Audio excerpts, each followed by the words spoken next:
Bismillahirrahmanirrahim. Assalamualaikum warahmatullahi wabarakatuh. Para siswa yang saya hormati, kembali kita bertemu. Pada kesempatan kali ini kita akan membicarakan tentang konsep ilmu ekonomi. Materi ini saya persembahkan kepada adik-adik kelas 10. Ilmu ekonomi sesuatu yang amat dekat dengan kehidupan kita sehari-hari. Nah, ilmu ekonomi itu sama seperti disiplin ilmu lainnya, itu lahir karena adanya masalah. Yang menjadi masalah dalam hal ekonomi yaitu adanya kebutuhan yang tidak terbatas, sementara alat pemenuhan kebutuhan tersebut atau alat pemuas kebutuhan tersebut bersifat terbatas. Kelangkaan inilah yang mengakibatkan pada akhirnya manusia harus melakukan skala prioritas, karena kebutuhan itu sesuatu yang walaupun alat pemuasnya terbatas tapi harus terpenuhi. Nah, sehingga manusia perlu melakukan skala prioritas, mendaftarkan tingkat kebutuhan berdasarkan tingkat kepentingannya. Nah, akibat adanya pilihan, maka nanti akan lahirlah biaya peluang. Biaya peluang ini kita akan bahas pada kesempatan yang lain. Di sini ada dua hal yang menjadi fokus kita, yaitu kebutuhan dan alat pemuas atau alat pemenuhan kebutuhan tersebut. Kebutuhan hidup manusia apabila dilihat dari sisi tingkat kepentingannya, ada yang sangat penting, ada yang nomor 2 tingkat kepentingannya, ada yang ketiga. Nah, ini diistilahkan ada kebutuhan primer, ada kebutuhan sekunder, ada kebutuhan tersier. Kebutuhan primer ini kita bisa singkat yaitu SPP, sandang, pangan, papan. Kebutuhan terhadap makanan, kebutuhan terhadap pakaian, dan kebutuhan terhadap tempat tinggal. Ini kebutuhan pokok. Kebutuhan pertama untuk kelangsungan hidup manusia itu sendiri. Yang kedua, kebutuhan sekunder. Ini kebutuhan kedua. Apabila kebutuhan pertama ini sudah dirasa terpenuhi, maka manusia terkadang membutuhkan kebutuhan berikutnya. Nah, dalam hal ini di rumah mungkin tidak ada TV, ingin punya TV dan lain sebagainya. Nah, perabotan, TV, mebel dan lain sebagainya itu merupakan bagian daripada kebutuhan sekunder. Nah, kebutuhan yang ketiga yaitu kebutuhan tersier. Nah, ini kebutuhan tersier ini kebutuhan akan barang-barang mewah.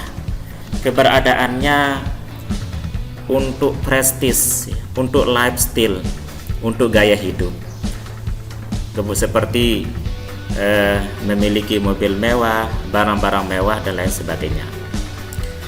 Berikutnya, kebutuhan berdasarkan sifat ini dibagi dua. Ada kebutuhan jasmani dan ada kebutuhan rohani. Kebutuhan jasmani, kebutuhan yang langsung dirasakan manfaatnya oleh fisik, oleh badan, seperti makan, terasa di badan mengenyangkan, olahraga, kelihatan otot semakin besar, semakin kuat dan lain sebagainya. Sementara kebutuhan rohani, kebutuhan yang bisa dirasakan manfaatnya oleh jiwa, hati yang bisa merasakan, seperti mendengar tausiah bisa menenteramkan hati, berrekreasi, tamasya bisa menyenangkan hati dan perasaan.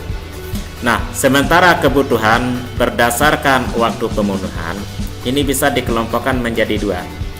Ada kebutuhan yang pemenuhannya harus sekarang, contohnya obat bagi orang yang sakit. Ini tidak bisa ditunda-tunda. Pemenuhannya harus hari ini.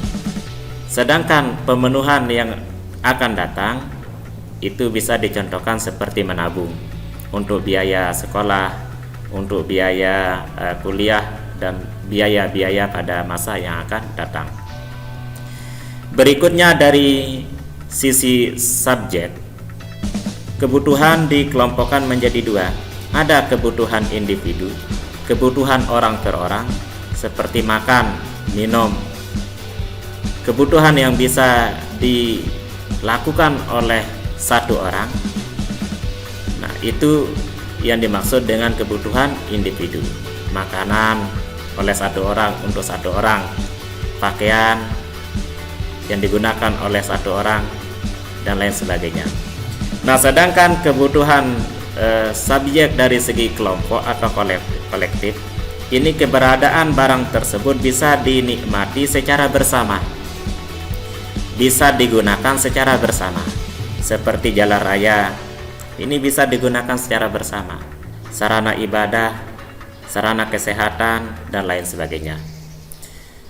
Berikutnya kebutuhan apabila dilihat dari sisi sumber, ini bisa dibagi dua.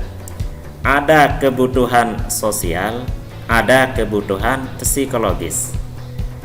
Kebutuhan sosial, kebutuhan yang lahir akibat atau dipengaruhi oleh lingkungan sosial. Karena di tempat kita banyak orang menggunakan mask, banyak orang memiliki HP, kita berkeinginan untuk memiliki emas, memiliki HP seperti orang tersebut, seperti tetangga tersebut. Nah, ini masuk ke dalam contoh daripada kebutuhan sosial. Ini dilihat dari sumber datangnya kebutuhan itu, sumber lahirnya kebutuhan itu. Sedangkan kebutuhan psikologis, ini kebutuhan yang datang dari dalam diri kita sendiri, dari internal manusia itu sendiri, ya, seperti kasih sayang, perhatian. Jadi datangnya dari dalam individu itu sendiri. Nah, oleh karena itu ini contoh daripada kebutuhan psikologis. Sementara kalau datang dari luar orang itu sendiri dinamakan kebutuhan sosial. Sebagai catatan di sini perlu saya tekankan, kebutuhan kelompok tidak sama dengan barang publik.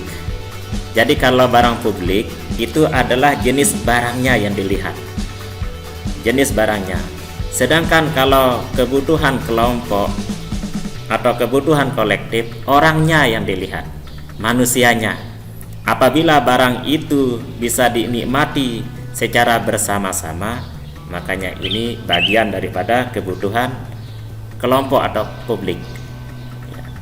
Nah, kalau barang publik, ya, jadi barangnya yang dilihat, ya, keberadaannya.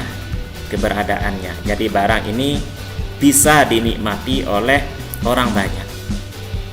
Nah, ini masuk dalam kategori barang publik. Ini sebagai tambahan saja.